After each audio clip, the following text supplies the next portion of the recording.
가까우면 더 따뜻해질까요? 아닙니다. 때로는 더 뜨겁게 데입니다. 우리는 이렇게 믿고 싶습니다. 가까운 사이라면 모든 걸 보여줘야지. 하지만 인생은 조용히 말합니다. 모든 것을 드러내는 순간 존중은 먼저 사라지고 기대가 부풀며 그 기대가 깨지는 날 상처는 배가 된다고. 인간관계는 거리의 예술입니다. 멀면 소원해지고 너무 가까우면 가벼워집니다. 그 사이에 우리가 세워야 할 것이 있습니다. 바로 선 액션. 이 선은 차갑게 밀어내는 벽이 아니라 나와 너를 함께 지켜주는 난간입니다. 절벽 끝의 풍경을 즐기려면 난간이 필요하듯 서로 오래 보려면 경계가 있어야 합니다. 저는 이 말을 명언처럼 가슴에 적어두길 권합니다. 존중은 거리에서 피어나고 신뢰는 경계에서 자란다. 이 한 문장만 제대로 이해해도 불필요한 오해와 마찰의 절반은 사라집니다. 왜냐하면 선이 없는 친밀함은 금세 권리처럼 변하고 권리가 된 기대는 반드시 실망으로 돌아오기 때문입니다. 우리는 종종 착각합니다. 가까우면 솔직해야 한다고. 맞습니다. 솔직함은 관계의 숨입니다. 그러나 솔직함에도 등급이 있습니다. 일상의 감정은 나눌 수 있지만 인생의 핵심 데이터 돈, 가족의 내밀한 이야기, 아직 결정되지 않은 계획, 는 아무 때나 꺼낼 수 있는 카드가 아닙니다. 카드를 다 펼친 게임은 이미 승부가 끝난 게임입니다. 남은 건 계산과 비교뿐이지요. 여기서 한 가지 질문을 던져봅시다. 나는 지금 누군가에게 내 핵심 구역을 쉽게 열고 있지는 않은가? 가벼운 잡담 공개 구역, 협력 가능한 정보 협업 구역, 함께 공유해도 되는 감정 공유 구역, 그리고 반드시 지켜야 하는 사적인 핵심 구역. 이렇게 4개의 동심원을 마음속에 그려보세요. 누구에게 어디까지 보여줄 것인지 정해두면 말과 행동이 단정해지고 관계가 한결 편안해집니다.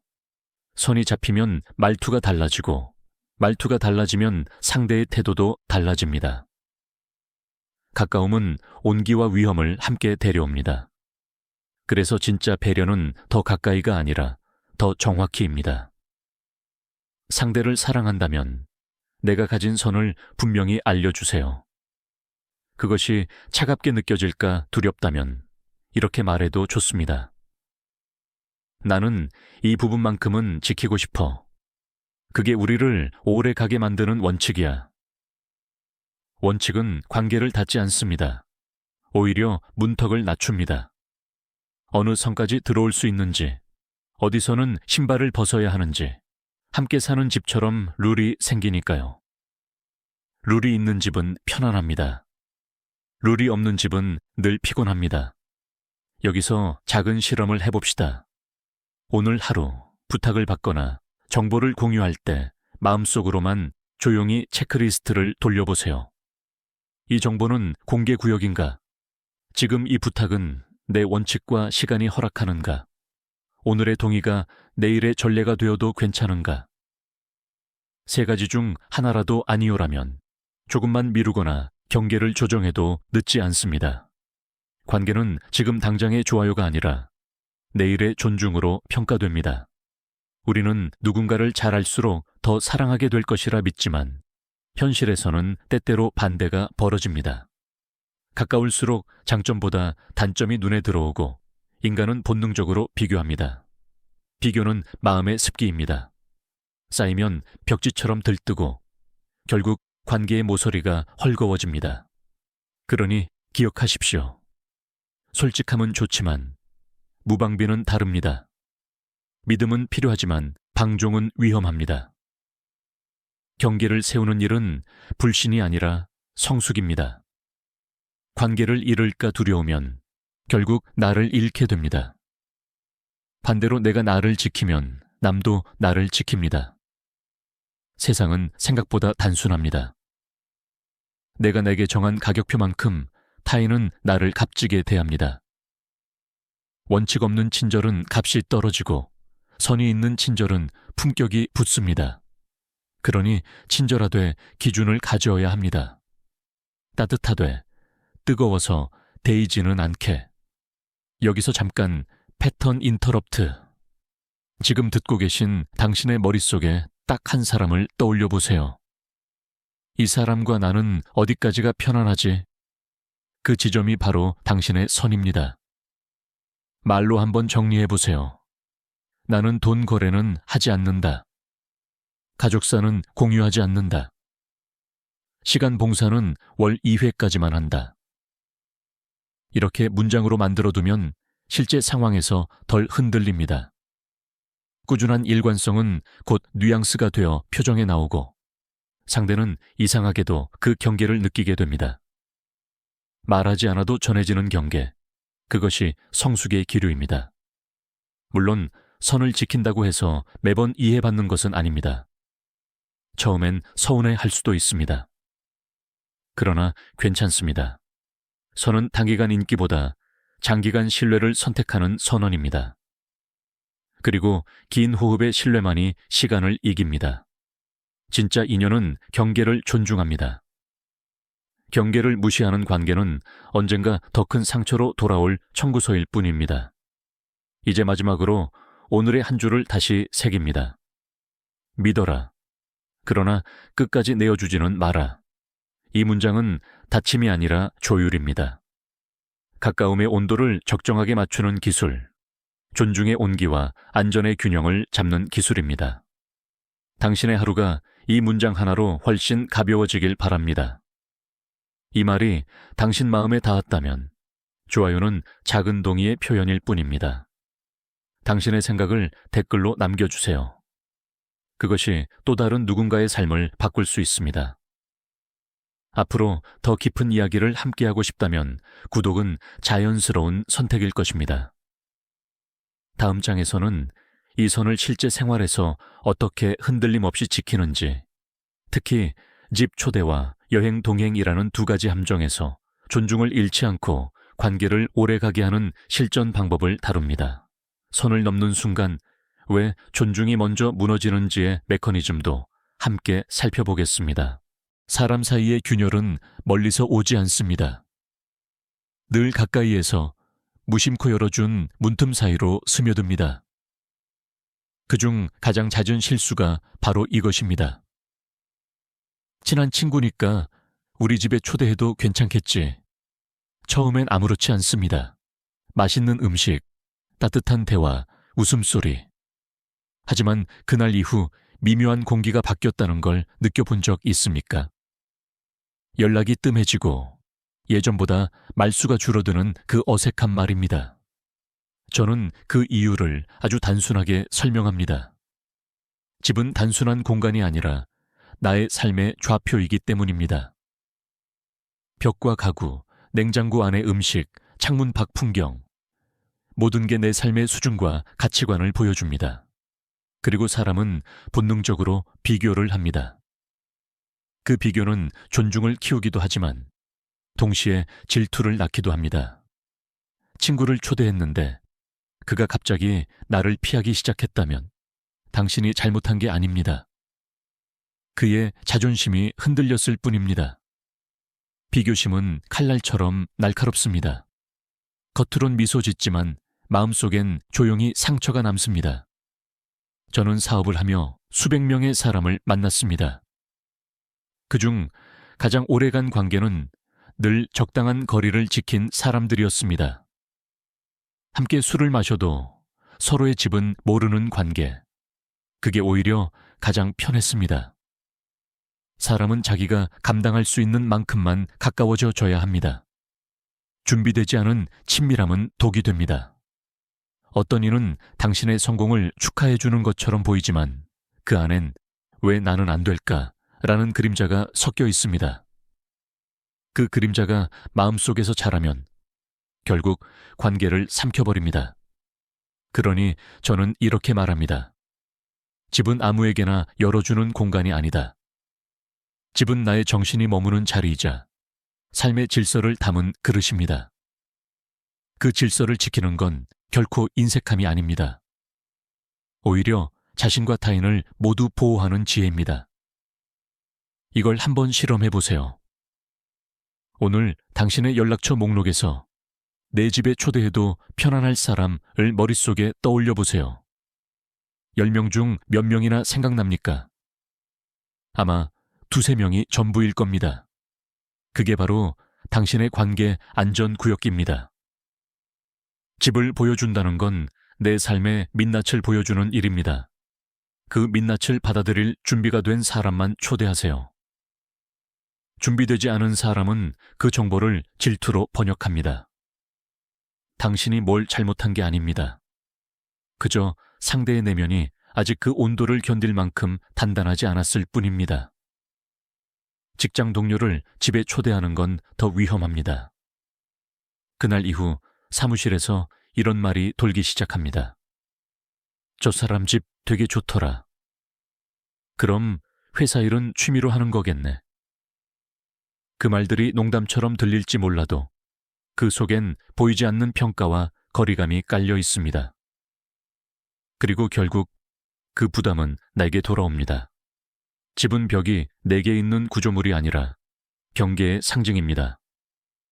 그 벽 안에는 당신의 사생활과 가치관, 그리고 삶의 패턴이 담겨 있습니다.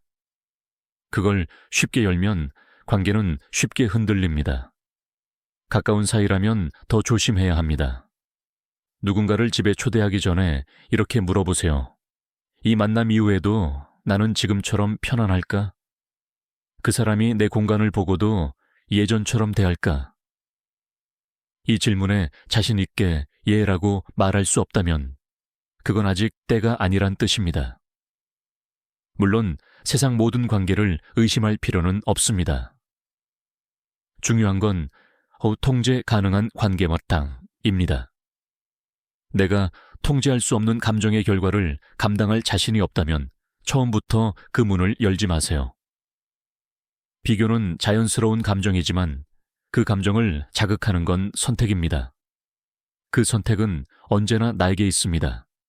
보여줄지 말지, 열지 닫을지, 그 결정이 관계의 질을 바꿉니다. 그래서 저는 늘 이렇게 말합니다. 진짜 가까운 관계는 서로의 집을 몰라도 편안한 관계다. 집이란 벽을 넘어 마음이 닿아 있다면 그것으로 충분합니다. 물리적 거리가 아니라 정서적 안정이 관계를 오래가게 합니다. 오늘의 한 줄을 기억하세요. 집을 함부로 열면 마음이 흔들린다. 마음이 흔들리면 존중이 깨지고, 존중이 깨지면 관계는 금이 갑니다. 선은 단순히 거리의 문제가 아니라 존중의 울타리입니다. 그 울타리를 세우는 순간 당신의 인생은 한결 평온해집니다. 이 말이 마음에 닿았다면 좋아요는 작은 공감의 표현일 뿐입니다. 댓글로 당신의 경험을 남겨주세요. 그 한 줄이 누군가의 관계를 지켜줄지 모릅니다. 다음 장에서는 오치 여행이라는 또 다른 함정을 다룹니다. 가까운 사람과 함께 떠난 여행이 왜 관계를 깨뜨리는지, 그리고 맞는 사람을 고르는 지혜는 무엇인지 함께 살펴봅니다. 많은 사람들이 이렇게 말합니다. 친하면 같이 여행도 가야지. 하지만 제가 평생 살아보니 그만큼 위험한 말도 드뭅니다. 여행만큼 관계를 무너뜨리는 시험은 없습니다. 여행은 돈, 시간, 에너지, 감정이 한꺼번에 투입되는 일입니다. 그만큼 사람의 본성이 가장 빨리 드러납니다. 평소엔 웃으며 맞춰주던 사람도 여행에서는 작은 습관 하나로 서로를 피곤하게 만듭니다. 계획적인 사람은 즉흥적인 동행을 답답해하고 느긋한 사람은 시간표에 쫓기다 결국 지칩니다.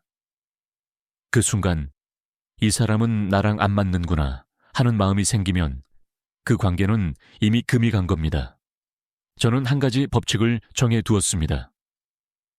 여행은 친한 사람과 가지 말고 맞는 사람과 가라. 이건 단순한 조언이 아닙니다. 사람은 평소보다 여행지에서 3배 빠르게 실망합니다. 왜냐하면 일상에서는 숨길 수 있던 습관과 감정이 여행이라는 비일상 속에서 그대로 드러나기 때문입니다. 어떤 이는 계획표를 세세하게 짜서 아침부터 밤까지 움직이길 좋아합니다. 오늘은 여기 들르고 점심은 거기서 먹자. 그 다음엔 이 카페를 꼭 가야 해. 반면 어떤 이는 그저 천천히 걷고 싶어 합니다. 굳이 그렇게 바쁘게 다닐 필요가 있을까? 풍경 좀 보고 쉬자. 처음엔 웃으며 양보하지만 하루 이틀만 지나면 불만이 쌓이고 결국 작은 말 한마디가 폭발을 만듭니다. 이때 중요한 건 잘못이 누구에게 있는가가 아닙니다. 취향이 다를 뿐인데 대부분의 사람은 그것을 성격 차이로 받아들입니다. 그리고 그 오해가 관계를 무너뜨립니다. 그러니 여행은 친밀도의 시험이 아니라 호흡의 테스트입니다. 같은 속도로 걷고 같은 리듬으로 쉬며 같은 온도로 세상을 보는 사람. 그런 사람과만 먼 길을 가야 합니다. 저는 이렇게 권합니다. 처음부터 장거리 여행을 함께 하지 마세요. 먼저 당일치기, 가까운 곳으로 짧게 다녀오세요. 그 하루가 곧 관계의 축소판이 됩니다. 그날 불편했다면 더 긴 여행은 실패할 가능성이 큽니다. 반대로 편했다면 그 사람은 당신의 인생 항로의 동반자로서 자격이 있는 사람입니다. 여행을 통해 사람을 알 수 있다는 건 틀림없는 진리입니다. 그러나 그 진리를 모르는 사람들은 늘 관계를 여행으로 시험하려 합니다. 이번엔 꼭 같이 가자. 우리 우정이 얼마나 단단한지 보여주자. 그런데 여행은 증명이 아니라 드러냄입니다. 단단한 관계조차 시험대 위에서 흔들릴 수 있습니다. 저는 이런 경험이 있습니다. 젊을 때 오랜 친구와 일본 여행을 함께 간 적이 있습니다. 출발 전에는 설렘이 가득했습니다. 하지만 돌아올 때는 서로 말 한마디 없이 공항에 앉아 있었습니다. 그 이유는 단순했습니다. 그 친구는 계획형이었고 저는 즉흥형이었습니다. 식사 하나, 이동 하나에도 의견이 부딪혔습니다. 그 작은 차이가 하루하루 쌓여 결국 말조차 섞기 어려워졌습니다. 그때 저는 깨달았습니다. 사람은 친밀도보다 리듬이 맞아야 오래 간다는 것을, 그리고 그 리듬을 미리 확인할 수 있는 유일한 방법이 짧은 여행이라는 것을. 그래서 저는 그 이후로 어떤 관계든 먼저 당일치기 여행 테스트를 거쳤습니다. 그 짧은 하루가 모든 것을 말해줍니다. 맞는 사람은 말이 없어도 편합니다. 맞지 않는 사람은 아무리 노력해도 어색합니다. 그 어색함은 시간이 해결해주지 않습니다. 오히려 오래 함께할수록 피로가 쌓입니다. 그래서 저는 이렇게 말합니다. 함께할 사람을 고를 때 길이 아니라 속도를 보라. 걷는 속도가 비슷한 사람이라면 인생의 길도 함께 걸을 수 있습니다. 여행은 관계의 거울입니다. 그 안에는 서로의 가치관, 생활 습관, 배려심이 고스란히 비칩니다. 이 거울을 피하지 말고 다만 준비된 상태로 마주해야 합니다. 당신이 스스로의 리듬을 알고 상대의 리듬을 존중할 때만 조화가 생깁니다. 마지막으로 한 문장으로 정리하겠습니다. 여행은 친밀도의 증거가 아니라 존중의 시험이다. 서로 다른 리듬을 인정할 줄 아는 관계만이 끝까지 남습니다. 그리고 그 존중의 습관은 여행이 끝난 뒤에도 삶을 단단하게 만듭니다. 다음 장에서는 거절을 두려워하지 않고 원칙 있게 말하는 법을 다룹니다. 거절이 관계를 깨뜨리는 것이 아니라 오히려 관계를 지켜주는 이유, 그리고 단호함이 왜 존중으로 이어지는지 그 비밀을 이야기하겠습니다.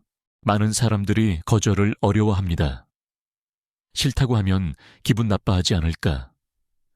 혹시 관계가 멀어지면 어쩌지? 그래서 결국 원하지 않는 부탁을 들어주고 내 마음은 지쳐갑니다.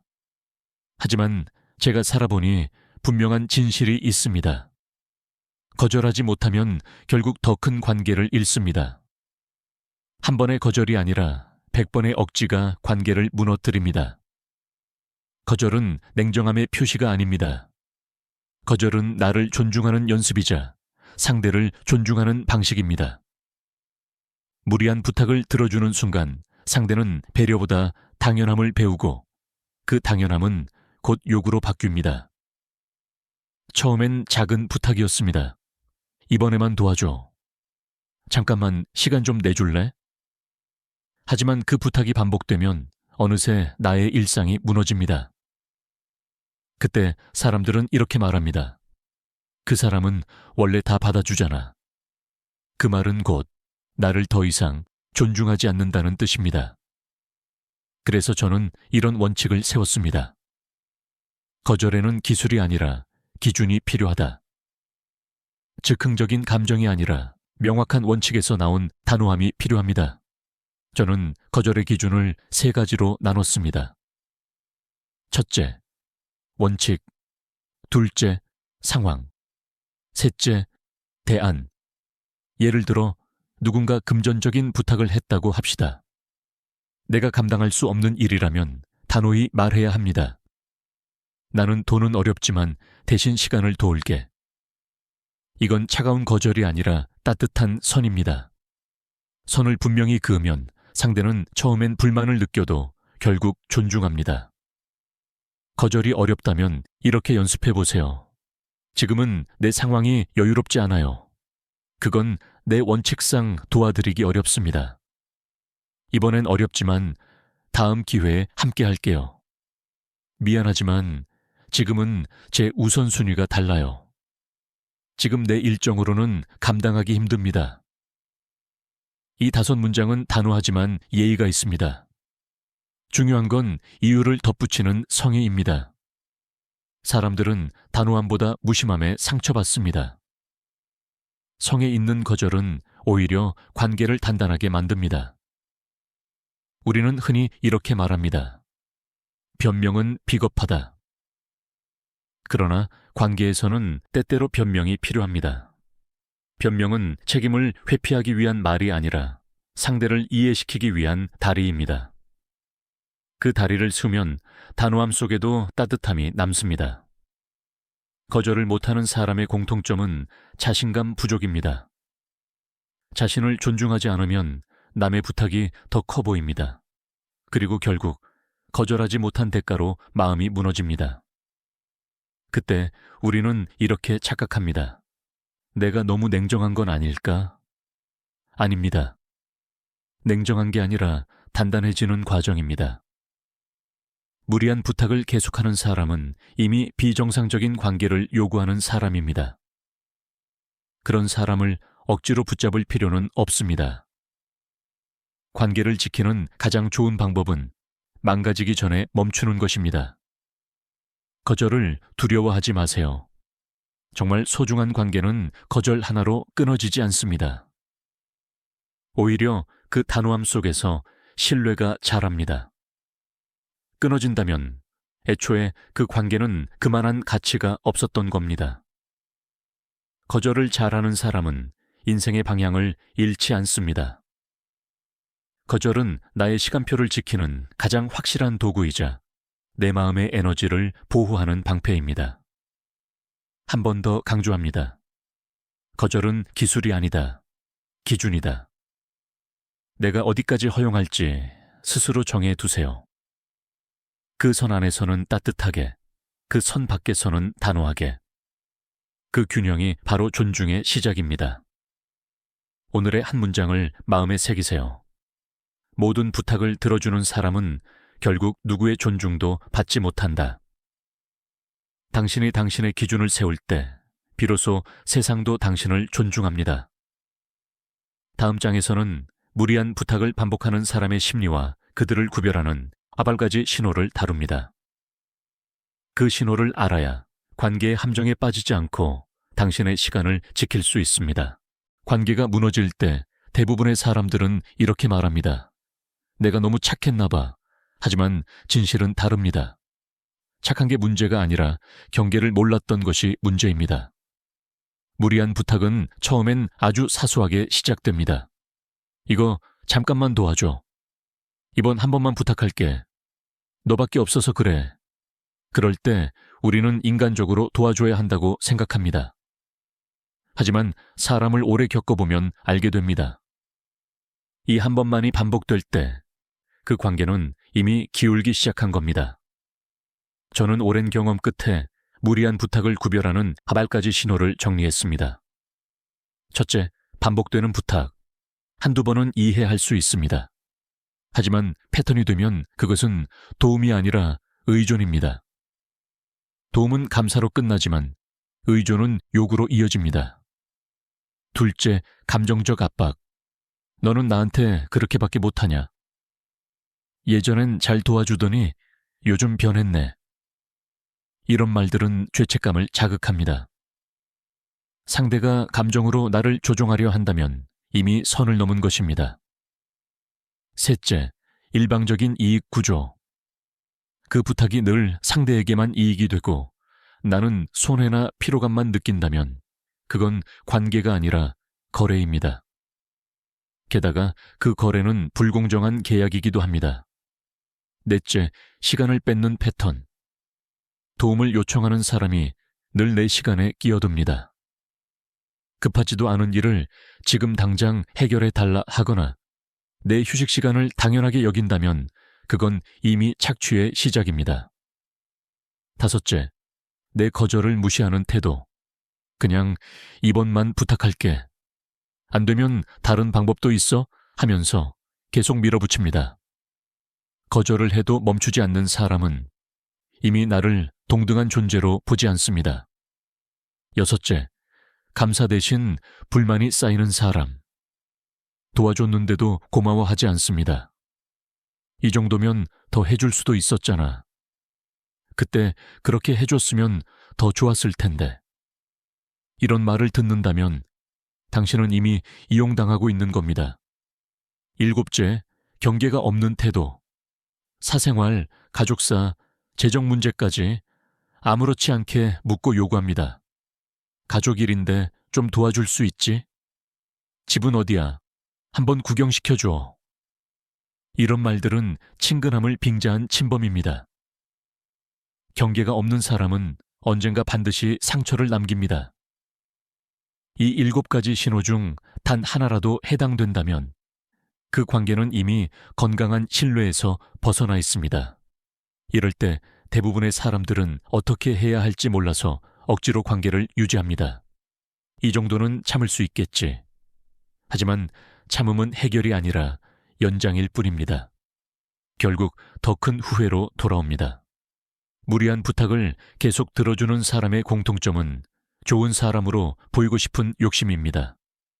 그러나 좋은 사람과 편리한 사람은 다릅니다. 당신이 아무리 성의를 다해 도와줘도 상대는 그 노력을 당연한 서비스로 받아들입니다. 이럴 때 필요한 건 단호함입니다. 그건 내 원칙에 맞지 않습니다. 이번엔 어렵습니다. 단순하고 짧게 말하세요. 설명보다 태도가 중요합니다. 한번 단호하게 말하면 상대는 다시 함부로 부탁하지 못합니다. 그리고 꼭 기억하세요. 정상적인 사람은 무리한 부탁을 자주 하지 않습니다. 그런 요청이 습관이 된 사람이라면 그건 도움이 필요한 사람이 아니라 남의 에너지를 소비하며 살아가는 사람입니다. 그 사람과는 거리를 두는 게 답입니다. 무리한 부탁은 단순한 부탁이 아닙니다. 그건 나의 경계를 시험하는 신호입니다. 그 신호를 눈치채지 못하면 결국 내 시간과 마음이 무너집니다. 오늘의 한 문장을 기억하세요. 부탁을 구별하는 사람만이 자신의 삶을 지킨다. 좋은 관계는 거절 위에 세워집니다. 거절은 관계의 종말이 아니라 존중의 시작입니다. 다음 장에서는 신뢰를 잃지 않으면서도 선을 지키는 방법을 이야기합니다. 믿되, 영역을 나눠 믿어라. 그 철학을 통해 진짜 오래가는 관계의 구조를 함께 살펴보겠습니다. 사람은 누구나 신뢰를 원합니다. 누군가에게 믿음을 주고 나 또한 믿음받고 싶어 합니다. 그러나 저는 오랜 세월 사람을 상대하며 깨달았습니다. 신뢰는 전면 개방이 아니라 구역별 관리가 필요하다. 많은 이들이 말합니다. 믿는다면 끝까지 믿어야지. 그러나 그 말엔 함정이 있습니다. 끝까지 믿는다는 말은 사실상 경계를 지우겠다는 뜻이기 때문입니다. 경계가 없는 신뢰는 곧 방종으로 변하고 방종은 결국 실망으로 이어집니다. 저는 신뢰를 하나의 지도로 봅니다. 한 사람을 완전히 믿는 게 아니라 어디까지 믿을 수 있는가를 구역별로 나누는 겁니다. 첫 번째 구역은 공개 영역입니다. 누구에게나 편하게 보여줄 수 있는 나의 부분입니다. 취미, 일상, 잡담 이런 것은 공유해도 무방합니다. 여기서는 가볍게 웃고 대화해도 상처받을 일이 없습니다. 두 번째 구역은 협업 영역입니다. 서로 함께 일하거나 일정 부분 책임을 나누는 관계입니다. 이 단계에선 신뢰가 반드시 필요하지만 그만큼 명확한 기준이 있어야 합니다. 이 일은 어디까지가 내 역할이고 어디까지가 당신의 역할인가? 그 선이 명확해야 오래 갑니다. 세 번째 구역은 공유 영역입니다. 감정과 고민, 개인적인 이야기들이 오가는 공간입니다. 이곳은 섣불리 열면 안 됩니다. 상대가 내 마음을 감당할 만큼 성숙하지 않다면 내 솔직함은 곧 나를 공격할 수 있는 약점이 됩니다. 진짜로 나를 아끼는 사람만 이 구역에 들여야 합니다. 마지막 네 번째 구역은 핵심 영역, 즉 나의 내면입니다. 가족, 재정, 가치관, 신념, 인생의 중심축이 되는 부분들입니다. 이 영역은 그 누구에게도 완전히 열면 안 됩니다. 배우자라 해도, 친구라 해도 일부는 나 혼자 지켜야 합니다. 이 영역을 보존할 때 비로소 나는 나로 남습니다. 신뢰는 나누어야 합니다. 전면적인 믿음은 이상적으로 들리지만 현실에선 위험합니다. 왜냐하면 신뢰는 인간의 감정이 아니라 관리의 결과이기 때문입니다. 경계 속 신뢰는 동력이 되지만 무경계의 신뢰는 파괴가 됩니다. 사업을 할 때도 마찬가지입니다. 저는 파트너를 처음부터 100% 믿지 않았습니다. 대신 이렇게 구역을 정했습니다. 재정은 내가, 실행은 그가. 정보 공유는 하되, 결정권은 내게. 이 기준이 명확할수록 서로의 신뢰는 오래 갔습니다. 왜냐하면 역할의 경계가 존중의 기준이 되기 때문입니다. 신뢰를 지키는 데는 기술보다 투명한 언어가 필요합니다. 이건 나만 알고 싶어. 이건 공유해도 괜찮아. 이렇게 명확하게 표현하는 사람은 오히려 신뢰를 얻습니다. 왜냐하면 솔직하게 선을 말할 줄 아는 사람은 그 선 안에서만큼은 절대 흔들리지 않기 때문입니다. 사람들은 종종 이렇게 오해합니다. 벽을 세우면 관계가 멀어진다. 그러나 제가 살아보니 그건 틀린 말이었습니다. 벽이 있는 관계가 오래 갑니다. 벽이 없으면 금세 지치고 결국 실망합니다. 벽은 냉정함의 상징이 아니라 서로를 지키는 완충 장치입니다. 이제 당신의 신뢰 지도를 한번 떠올려 보세요. 누구에게는 어떤 영역까지 열어주었습니까? 그 사람은 당신의 마음을 다룰 만큼 단단한 사람입니까? 혹시 그저 오랜 시간 알고 지냈다는 이유만으로 핵심 영역까지 열어준 건 아닙니까? 진짜 신뢰는 깊이가 아니라 정확도에서 나옵니다. 적절한 거리, 명확한 경계, 그리고 일관된 태도. 이 세 가지가 있을 때 신뢰는 흔들리지 않습니다. 오늘의 한 문장을 기억하세요. 신뢰는 전부 주는 게 아니라 나누어 관리하는 것이다. 그 선을 지킬 때 당신은 절대 휘둘리지 않습니다. 그리고 사람들은 그런 당신을 가장 믿게 됩니다. 다음 장에서는 벽을 세운다는 것이 왜 단절이 아니라 존중의 표시인지, 벽이 아니라 난간이라는 새로운 시각으로 관계를 재정의해 보겠습니다. 사람들은 종종 이렇게 말합니다. 벽을 치면 관계가 멀어진다. 그러나 제가 평생 살아보니 그 말은 절반만 맞습니다. 벽이 아니라 난간이라면 이야기는 달라집니다. 우리가 높은 절벽 위를 걷는다고 상상해 봅시다. 그 절벽에는 난간이 하나도 없습니다. 그때의 자유는 잠시뿐이고 곧 두려움이 찾아옵니다. 한 발짝만 잘못 디뎌도 추락할 수 있다는 불안감.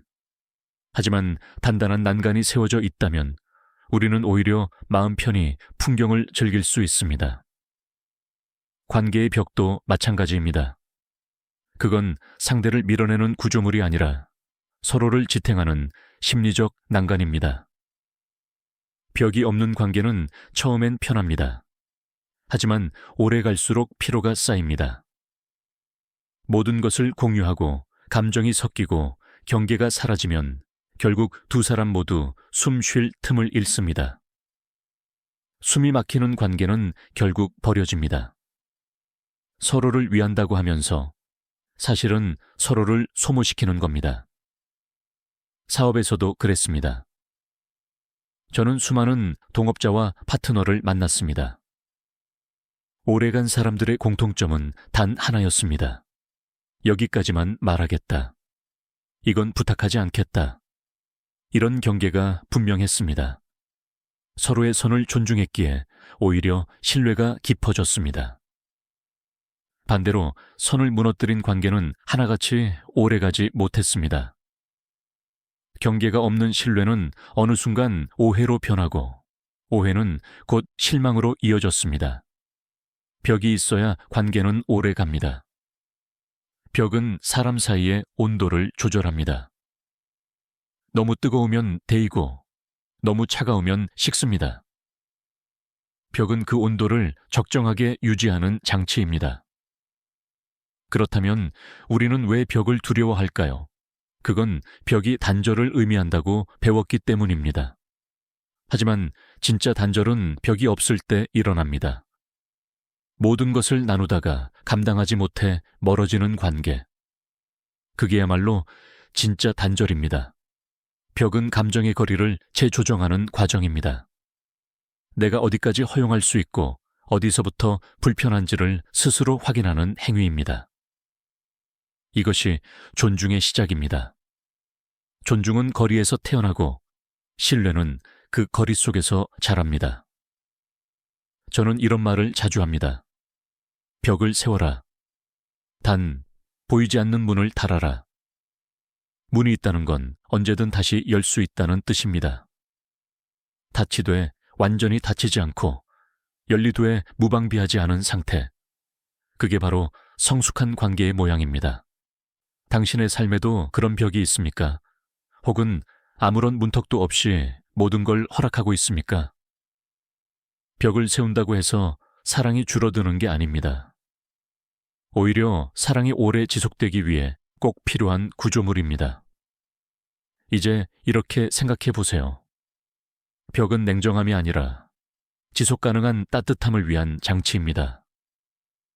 벽이 있는 관계는 오래가고 벽이 없는 관계는 결국 소모됩니다. 오늘의 한 문장을 기억하세요. 벽은 관계를 막지 않는다, 지탱한다. 벽은 불신의 표식이 아니라 신뢰를 오래가게 만드는 균형추입니다.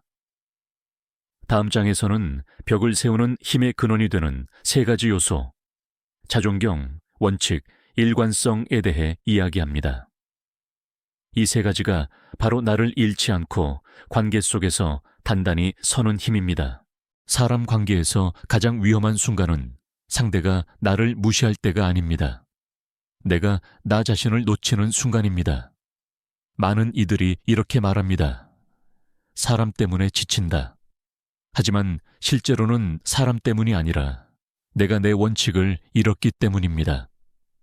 남의 기대에 끌려가고 남의 감정에 흔들리며 결국 내 마음의 주인이 되어야 할 나를 잃는 것입니다.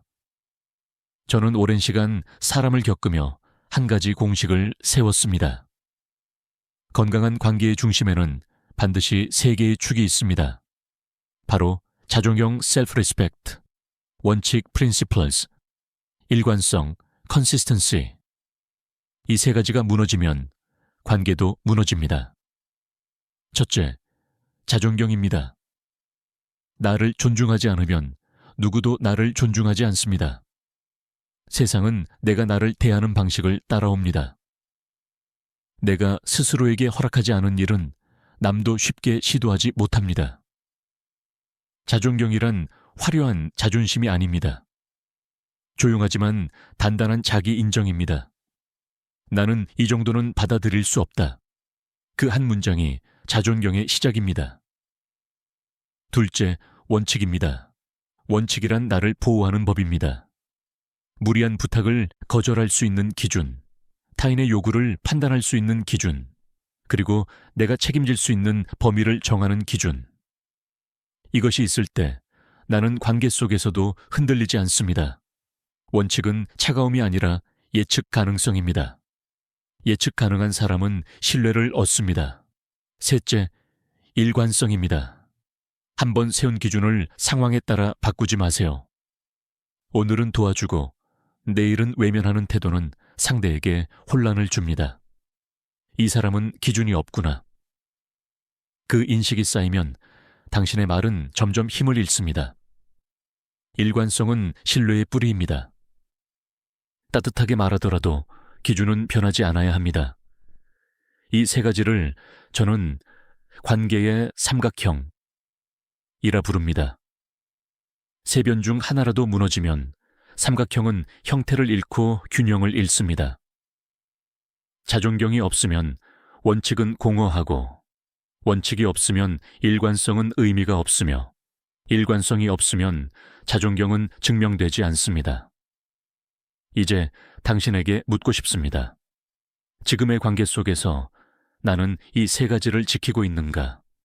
예, 라고 말할 수 있다면 그 관계는 건강합니다. 하지만 하나라도 흔들린다면 그곳이 바로 고쳐야 할 지점입니다. 오늘 밤 조용히 이 연습을 해보세요. 당신의 인생에서 가장 가까운 네 가지 관계를 떠올리고 각각에 대해 써보는 겁니다. 나는 이 사람 앞에서 나답게 행동하고 있는가? 이 사람과의 관계에서 내 원칙은 무엇인가? 나는 이 관계에서 일관된 태도를 유지하고 있는가? 이 세 질문만으로도 마음의 방향이 정리될 겁니다. 관계란 복잡한 감정의 얽힘이 아니라 결국 기준의 조율입니다. 기준이 흐려질수록 감정은 번지고, 감정이 번질수록 자존심이 흔들립니다. 그러나 기준이 단단할수록 감정은 조용히 안정됩니다. 사람은 나이를 먹을수록 더 단단해져야 합니다. 그 단단함은 세상과의 싸움에서 오는 게 아니라 자신과의 합의에서 나옵니다. 나는 어디까지 허용하고 어디서 멈출지 아는 사람. 그가 바로 인생 후반부에 평온을 얻는 사람입니다. 한 문장으로 요약하면 이렇습니다. 내가 나를 존중할 때 남도 나를 존중한다. 이 단순한 진리를 깨닫는데 평생이 걸릴 수도 있습니다. 그러나 깨달은 순간부터 인생은 훨씬 가벼워집니다. 다음 장에서는 관계에서 받은 상처를 어떻게 교훈과 자산으로 바꾸는지, 감정의 회계법에 대해 이야기하겠습니다. 상처를 적자로 남기지 않고 내일의 자산으로 전환하는 지혜를 나눕니다. 살다 보면 사람 때문에 다칩니다. 믿었던 사람에게 배신당하고 가까운 사람에게 상처받고 이해받고 싶었던 마음이 무시당할 때 우리는 스스로에게 이렇게 묻습니다. 왜 나는 늘 이런 일을 겪을까? 저는 오랜 세월 그 질문의 답을 찾으려 애썼습니다. 그리고 어느 날 깨달았습니다. 상처는 실패가 아니라 수업료다. 그 순간부터 인생이 달라졌습니다.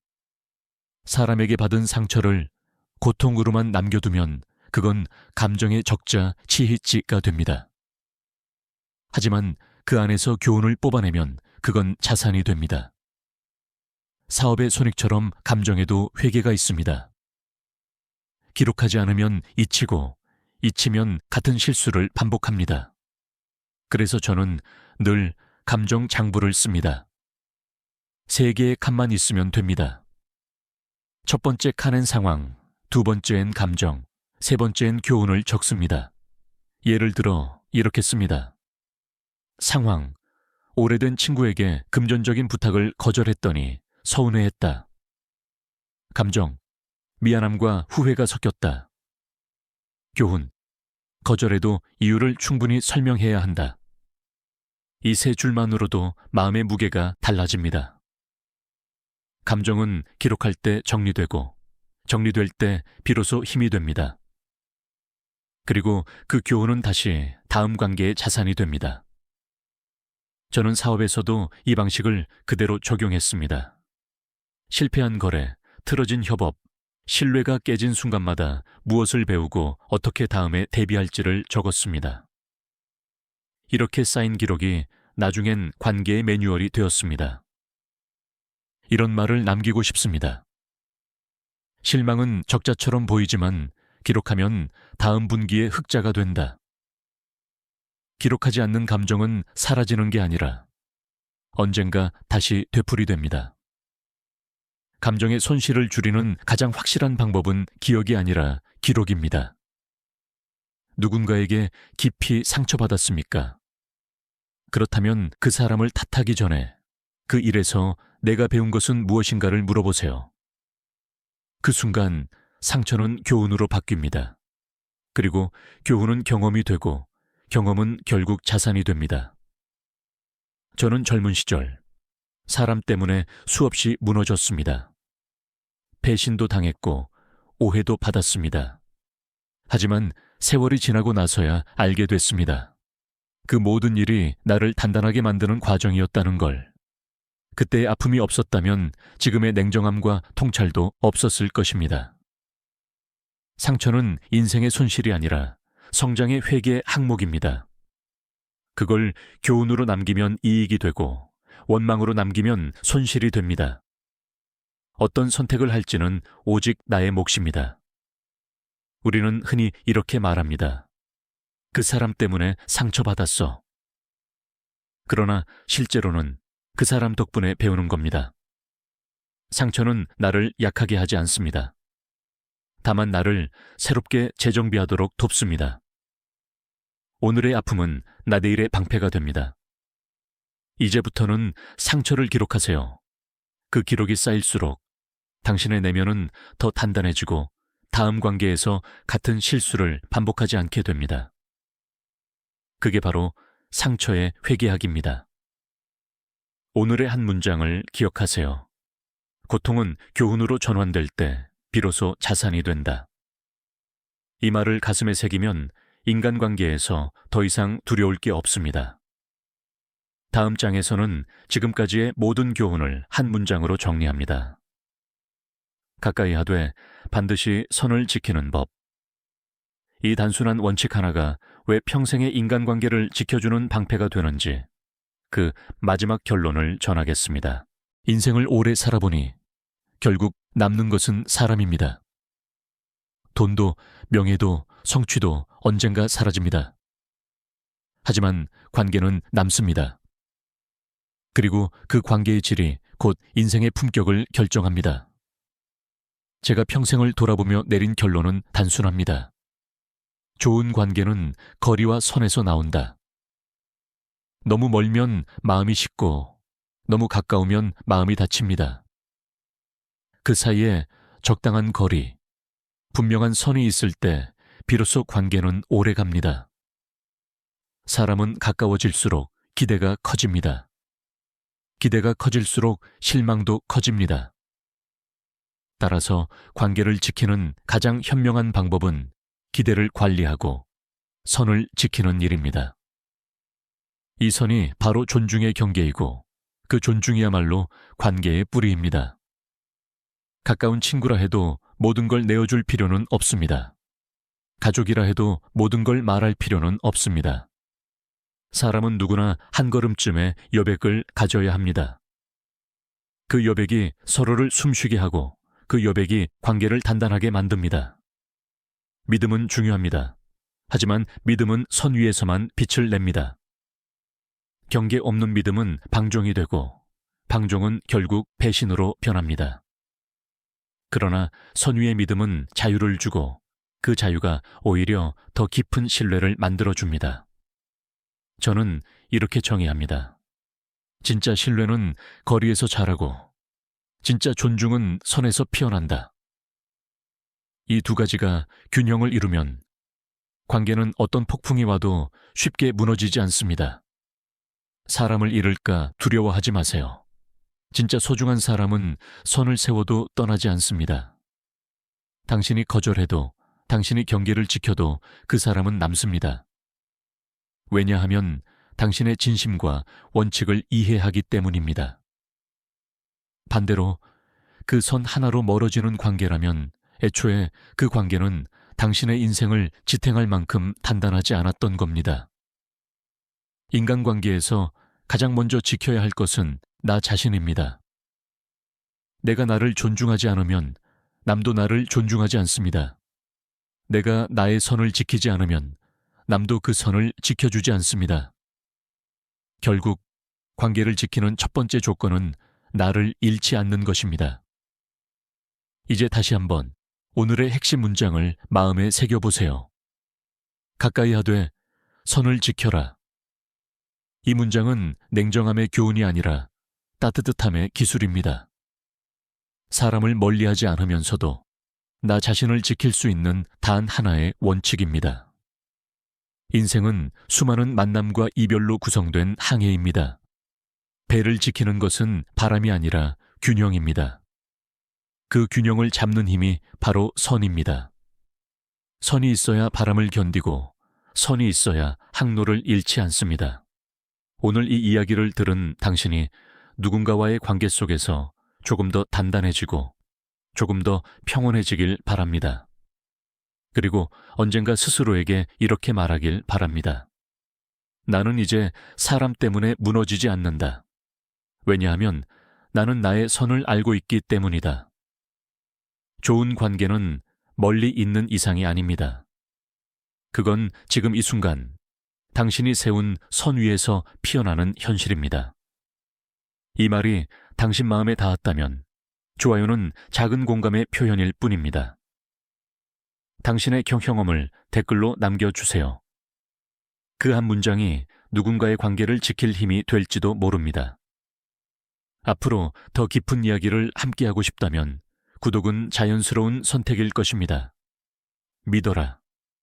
그러나 끝까지 내어주지는 마라. 그것이 바로 평생 흔들리지 않는 인간관계의 비밀이다.